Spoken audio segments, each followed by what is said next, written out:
Berdasarkan pantauan tim liputan PAL TV di lapangan, kondisi jalan lintas tengah Sumatera di Kabupaten Musirawas alami kerusakan dan banyak digenangi air karena berlubang. Saat ini jalan tersebut belum ditangani oleh pihak terkait, sehingga pengguna jalan baik roda 2 dan 4 sangat tidak nyaman dan berhati-hati saat melintas. Muhammad Nurdin Aziz, warga setempat, mengatakan di jalan tersebut sering terjadi kecelakaan baik anak sekolah maupun orang tua, karena warga sering mengambil jalan berlawanan untuk menghindari genangan air tersebut. Jadi kecelakaan Pak? Ya sering, karena mobil apa motor sering ngambil jalur orang lain tuh, makanya sering ada kecelakaan sini. Ngambil jalan apa? Alur lain tuh maksudnya? Dia menghindar lubang tuh yang ada besar lubang tuh isi air tuh. Jadi dia menghindar itu, makanya dia lewat jalan lain tuh.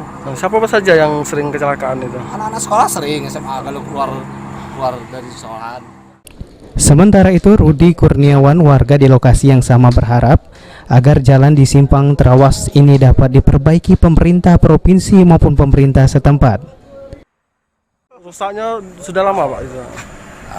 Kira-kira paling 2 tahun, tapi kalau bisa pihak pemerintah, baik khususnya provinsi atau pusat, tolong diperbaiki. Harapan kami dari masyarakat seperti aja. Kalau hujan ini itu ya, musim banjir ya? Banjir, tapi itu ada drainase kayaknya udah dibenahi. Tapi di sini? Di sini belum. Belum ya? Ya, sementara ini belum. Tentunya dengan kondisi jalan yang rusak ini membuat aktivitas warga pun terganggu. Adi Aryansyah, PAL TV.